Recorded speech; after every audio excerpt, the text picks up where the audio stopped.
नमस्कार, NTV India news में आपका स्वागत है। मैं हूं साक्षी। पेश है प्रमुख हलचल। जिला कांग्रेस कमेटी द्वारा चुरहट में आयोजित युवा कांग्रेस पदाधिकारियों के 2 दिवसीय आवासीय प्रशिक्षण शिविर का समापन पूर्व नेता प्रतिपक्ष अजय सिंह राहुल के मुख्य आतिथ्य जिला कांग्रेस कमेटी के अध्यक्ष ज्ञान सिंह की अध्यक्षता, प्रदेश उपाध्यक्ष लालचंद्र गुप्ता, धर्मेंद्र तिवारी, बबुल पूर्व अध्यक्ष चिंतामण तिवारी, पूर्व अध्यक्ष रुद्र प्रताप सिंह बाबा, वरिष्ठ नेता राजेंद्र सिंह भदौरिया, नीरज सिंह रीवा, मोनिका गुप्ता, अध्यक्ष नगर परिषद चुरहट, जनपद अध्यक्ष रामपुर नैकिन उर्मिला साकेत, पूर्व नपा अध्यक्ष देवेंद्र सिंह मुन्नू, महिला कांग्रेस के प्रदेश महामंत्री कुमुदनी सिंह, रंजना मिश्रा, किसान कांग्रेस के अध्यक्ष जगदीश मिश्रा, महिला कांग्रेस की अध्यक्ष कमलेश सिंह, गोमती पांडे, केडी सिंह, आनंद सिंह शेरगांव, संदीप उपाध्याय दादू, जिला पंचायत सदस्य संगठन मंत्री दयाशंकर पांडे, राहुल पटेल, युवा कांग्रेस अध्यक्ष देवेंद्र सिंह दादू एवं प्रशिक्षण प्रभारी ज्ञानेंद्र अग्निहोत्री, ब्लॉक अध्यक्ष चुरहट रामविलास पटेल, ब्लॉक अध्यक्ष रामपुर नैकिन प्रदीप द्विवेदी के विशिष्ट आतिथ्य में संपन्न हुआ। कार्यक्रम के समापन अवसर पर दीप प्रज्वलन एवं स्वर्गीय दाऊ साहब कुंवर अर्जुन सिंह एवं स्वर्गीय इंद्रजीत कुमार की प्रतिमा पर पुष्पांजलि अर्पित कर नमन किया गया। तत्पश्चात जिला कांग्रेस के पदाधिकारियों एवं युवा कांग्रेस के पदाधिकारियों द्वारा आमंत्रित अतिथियों का माल्यार्पण एवं पुष्प गुच्छ भेंट कर स्वागत किया गया। प्रशिक्षण प्रभारी ज्ञानेंद्र अग्निहोत्री ने अतिथियों का स्वागत वाणी के माध्यम से किया। समापन सत्र कार्यक्रम को संबोधित करते हुए पूर्व नेता प्रतिपक्ष अजय सिंह राहुल ने कहा कि युवा राजनीति में सक्रिय भागीदारी निभाएं। आने वाला भविष्य आप लोगों का है, लेकिन आप में धैर्य और अनुशासन की आवश्यकता है, जो प्रशिक्षण के माध्यम से मिलता है। वर्तमान राजनीतिक परिस्थितियों में आप सबको संघर्ष का रास्ता अपनाना होगा। लोगों तक कांग्रेस का इतिहास, कांग्रेस द्वारा किए गए संघर्ष, राष्ट्र के निर्माण में कांग्रेस के योगदान से जन जन को अवगत कराना, भाजपा द्वारा किए जाने वाले दुष्प्रचार के खिलाफ मुखर होकर लोगों को जागृत करना आवश्यक है। आप युवा हैं तो आपके पास सब कुछ आपके पक्ष में है, इसलिए समय का सबसे अच्छा उपयोग करें। आने वाला कल युवाओं का है। प्रशिक्षण की मूल मंत्र है अनुशासन, और वह अनुशासन के ऊपर पूर्ण आधारशिला बना थी। जब अनुशासन न हो तब फिर दिक्कत अपना के जो पूर्व आधारशिला है वह कमजोर हो जाए, यह थोड़ा ध्यान में रखा जाए। यदि अपना सही में कांग्रेस के सच्चे सिपाही हैं तो अनुशासन के साथ आगे बढ़ी, नहीं तो और भीड़ भाड़ में अंतर का हो। यदि अनुशासन अपना में रही, प्रशिक्षण लय है, तो कौनो जगह 50 जनन के बीच में एक भीड़ में अलग से दिखाई दी जाए कि वह फलाना आदमी वह प्रशिक्षण लिए सी अनुशासित है। अपना के परिचय अपने आप हो जाए। यह अंतर आए बिना प्रशिक्षण के और प्रशिक्षण के। हमें पूर्ण भरोसा विश्वास है कि जब अपना 5-6 सत्र में बतावागा ओकर ग्रहण के हो, तो ओके साथ सबसे महत्वपूर्ण बात यह है कांग्रेस के इतिहास अपना का अच्छी तरह से जानकारी हो चाहिए। कांग्रेस के संघर्ष में समय अपना का जानकारी हो चाहिए। और यदि कांग्रेस हम पंचे एका नहीं रखी है तो कुछ दिन बाद नरेंद्र मोदी यह कहे लगे कि आजादी की लड़ाई में वही पंचे रहे, हम पंचे नहीं रहे। सरदार वल्लभ भाई पटेल का तो अपने आप लाइन ली। एक थे मूर्ति बनावे के बाद ऐसा होगा कि सरदार वल्लभ भाई पटेल भारतीय जनता पार्टी के होगी। कुछ समय में कहूं गांधी जी का न ले जाए। ओखर लड़ाई लड़ेगा, विचारधारा की लड़ाई लड़े, हमें अपना का अपने स्तर पर जौने जगह पर हुई वो में लड़ाई लड़ेगा है।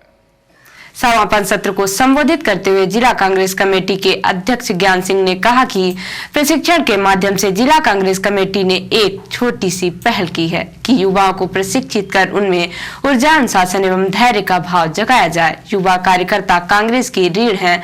श्री सिंह ने आगे कहा कि प्रशिक्षण शिविर सही मायने में तब सफल माना जाएगा जब आप सब यहाँ से जाने के बाद ज्यादा से ज्यादा युवाओं को कांग्रेस सिद्धांतों से जोड़ने का काम करेंगे।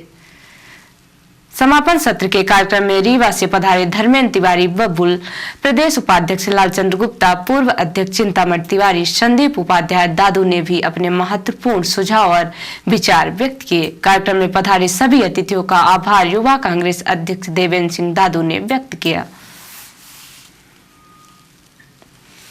कलेक्टर साकेत मालवीय द्वारा राजस्व न्यायालयों में लंबित प्रकरणों के निराकरण में प्रगति लाने के निर्देश दिए गए हैं। कलेक्टर ने कहा कि मूल अभिलेखों के कारण लंबित मामलों की नियमित समीक्षा करने तथा मूल अभिलेखों की उपलब्धता सुनिश्चित करते हुए प्रकरणों का त्वरित निराकरण किया जाए। इसी प्रकार पटवारी रिपोर्ट के कारण लंबित प्रकरणों को भी नियमित समीक्षा करते हुए समय सीमा में प्रतिवेदन प्राप्त किए जाएं। राजस्व अधिकारियों की समीक्षा बैठक में कलेक्टर श्री मालवीय ने कहा कि सभी राजस्व अधिकारी न्यायालयीन कार्यों को प्राथमिकता दें, प्रकरणों की नियमित सुनवाई करें तथा सभी पक्षों को सुनवाई का पर्याप्त अवसर देते हुए प्रकरणों का निराकरण करें। कलेक्टर ने कहा कि प्रकरणों को अनावश्यक लंबित नहीं रखा जाए। पीठासीन अधिकारी अपने न्यायालयों में लंबित प्रकरणों की नियमित समीक्षा करें। 6 माह से अधिक समय से लंबित प्रकरणों के निराकरण के लिए अभियान चलाएं। कलेक्टर ने अविवादित नामांतरण, बंटवारा तथा सीमांकन के प्रकरणों के लिए नियत समय सीमा का पालन करने के निर्देश दिए हैं। कलेक्टर ने प्रत्येक सप्ताह पटवारियों तथा राजस्व निरीक्षकों की बैठक आयोजित करने के निर्देश दिए हैं। कलेक्टर ने कहा कि बैठकों के माध्यम से पटवारियों तथा राजस्व निरीक्षकों के कार्यों की नियमित समीक्षा करें तथा न्यायालयों में लंबित प्रकरणों से संबंधित प्रतिवेदन प्राप्त करें।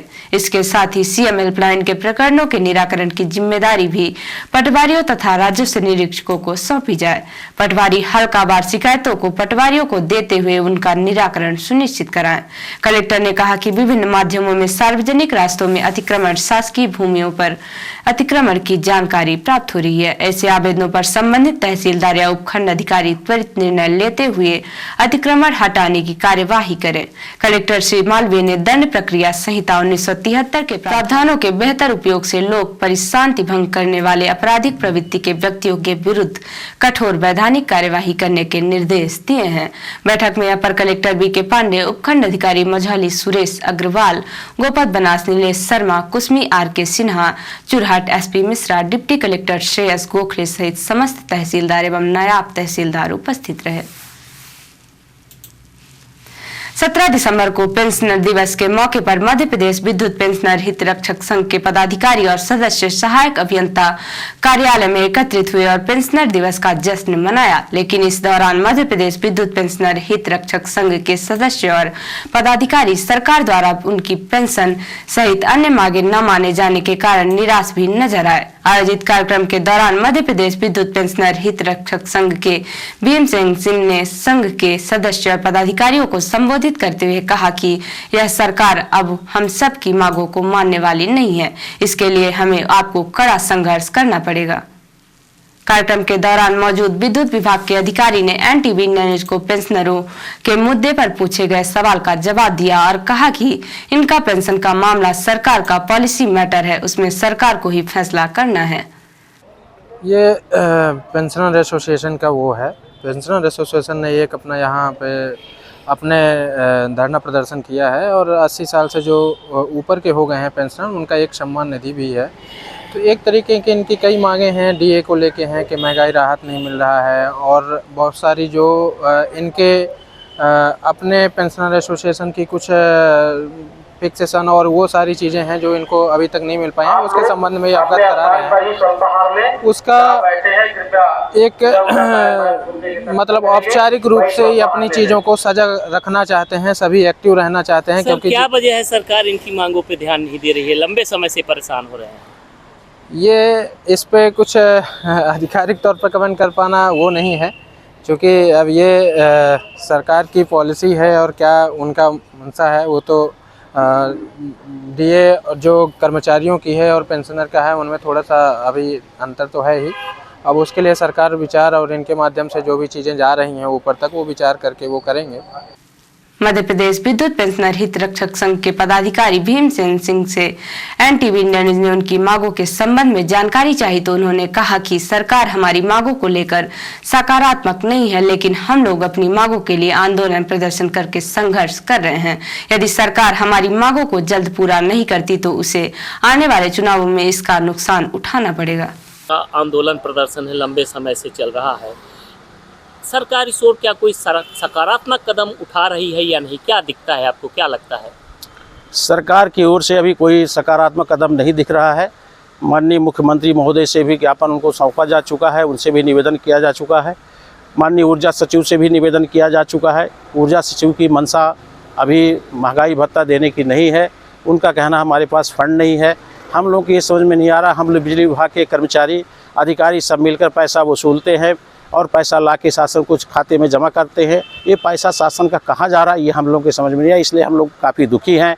आज स्टेट गवर्नमेंट के कर्मचारी अधिकारी सब स्टेट गवर्नमेंट के 33% महंगाई भत्ता ले रहे हैं, हम लोग अभी 22% पे ही लटके हुए हैं। इसलिए मैं माननीय मुख्यमंत्री, माननीय ऊर्जा मंत्री से निवेदन करना चाहूँगा, आज ये 17 दिसंबर का जो दिन है पेंशनर दिवस है, माननीय उच्च न्यायालय 1982 में ने आदेश किया था, माननीय सुप्रीम कोर्ट ने यह आदेश किया था कि पेंशनर हक है, किसी का खैरात नहीं है। ये हम उसी तरह हम मालिक हैं पेंशन के, जिस तरह हम अपने घर के मालिक होते हैं। इसमें मध्य प्रदेश शासन को सोचना पड़ेगा और देना पड़ेगा। यदि मध्य प्रदेश शासन अपनी आदत से बाज नहीं आता है तो इसका खामियाजा मध्य प्रदेश शासन को भुगतना पड़ेगा, वो चाहे किसी भी पार्टी के क्यों न हो। पेंशनर काफ़ी इसमें आक्रोशित है। इस आक्रोश का ये आक्रोश इनके लिए नुकसानदायक होगा, मैं यही सूचना उनको देना चाहता हूँ। धन्यवाद। अपर कलेक्टर एवं उप जिला निर्वाचन अधिकारी बीके पांडे द्वारा आदेश जारी कर पंचायत आम उप निर्वाचन उत्तरार्ध 2022 निर्वाचन के लिए निर्वाचन कार्य सफलतापूर्वक संपन्न कराए जाने के लिए मास्टर ट्रेनर नियुक्त किया गया है। मास्टर ट्रेनरों का प्रशिक्षण दिनांक 21/12/2022 को कलेक्ट्रेट सभागार में दोपहर 2 बजे से 4 बजे तक नियत किया गया है। जारी आदेशों में कहा गया है कि सभी मास्टर ट्रेनर्स निर्धारित तिथि, नियत समय एवं स्थान पर उक्त प्रशिक्षण में अपनी उपस्थिति सुनिश्चित कर प्रशिक्षण प्राप्त करेंगे तथा साथ में पूर्व में वितरित पीठासीन अधिकारी की पुस्तिका भी अपने साथ लेकर आएंगे।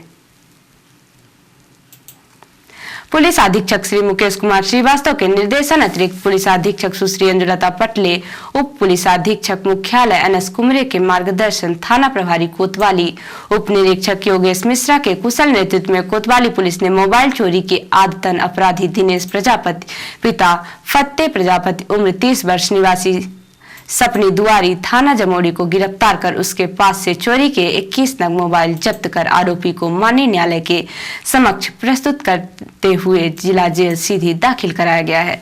बताया गया कि फरियादी अंजुलाल प्रजापति पिता गोविंद लाल प्रजापति उम्र 19 वर्ष निवासी नया टोला सरई हाल निवासी कृषि विज्ञान के पास उत्तरी कनौदिया ने थाना कोतवाली में लिखित आवेदन प्रस्तुत किया कि उसका एमआई कंपनी का मोबाइल उसके घर से कोई चुरा कर ले गया है। आवेदन प्राप्त होने पर उस पर कार्यवाही करते हुए कोतवाली पुलिस ने जांच प्रारंभ की एवं मुखबिर तंत्र सक्रिय किया तो जानकारी प्राप्त हुई कि एक व्यक्ति चोरी का मोबाइल बेचने का प्रयास कर रहा है। सूचना प्राप्त होते ही तत्काल कोतवाली पुलिस उक्त संदिग्ध व्यक्ति के पास पहुंची एवं उसके पास मिले मोबाइल फोन के संबंध में कागजात की जानकारी मांगी तो नहीं प्राप्त हुई। नाम पूछने पर उसने अपना नाम दिनेश प्रजापति पिता फत्ते प्रजापति उम्र 30 वर्ष निवासी सपनी दुआरी थाना जमोड़ी बताया। उसके पास प्राप्त हुए मोबाइल का जब ईएमआई नंबर की जांच पुलिस ने की तो उक्त चोरी गए मोबाइल के ईएमआई नंबर से मिलान होने पर आरोपी दिनेश प्रजापति को थाना लाया गया, जहां पूछताछ में उसने अन्य मोबाइल फोन चोरी करना भी स्वीकार किया, जिसमें लगभग 14 मोबाइल फोन अपने घर से एवं 6 मोबाइल फोन जो वह पूर्व में बेच चुका था को जब्त करवाया। इस प्रकार उक्त आरोपी के पास से कोतवाली पुलिस ने लगभग 2,25,000 रुपए कीमती 21 मोबाइल फोन की विधिवत जब्ती कर आरोपी के विरुद्ध मामला पंजीबद्ध करते हुए कोतवाली पुलिस ने माननीय न्यायालय के समक्ष प्रस्तुत किया, जहां से जेल वारंट प्राप्त होने पर आरोपी को जिला जेल सीधी दाखिल कराया गया है। और अब पेश है प्रादेशिक हलचल। मुख्यमंत्री शिवराज सिंह चौहान ने चीन के मुद्दे पर राहुल गांधी को घेरा, कहा राजीव गांधी के समय पिद्दी पिद्दी से देश भी डराते थे। एमपी में फिर पंचायत चुनाव, 63,000 पंच, 200 सरपंच पद के लिए वोटिंग 5 जनवरी को, 4 दिन बाद नतीजे। सीएम शिवराज ने कहा नौकरियों में सीमित संसाधन, स्वरोजगार और स्वावलंबन से मिलती है ऊंचाइयां। और धार में बीजेपी नेता का भाई गिरफ्तार, किसानों से उपज खरीदने के बाद नहीं किया था भुगतान, 4 महीने से रिश्तेदार के घर छुपा था। और अब से राष्ट्रीय हलचल, भारत ने अग्नि 5 मिसाइल की रेंज बढ़ाई गई, 5000 से अब 7000 किलोमीटर तक की दूरी पर मार करेगी। अमित शाह के सामने ममता की बीएसएफ से बहस, कहा फोर्स के पास ज्यादा ताकत, इससे राज्य के लोग परेशान हो रहे। मुंबई में एमबीए और बीजेपी का प्रदर्शन, शिंदे सरकार के खिलाफ एमबीए ने मोर्चा निकाला, भाजपा ने किया माफी मांगो आंदोलन। और रूस ने यूक्रेन पर एक दिन में 70 मिसाइलें दागी, 297 दिनों में यह सबसे बड़ा हमला, 3 शहर तबाह। तो ये थी आज की प्रमुख हलचल। नमस्कार।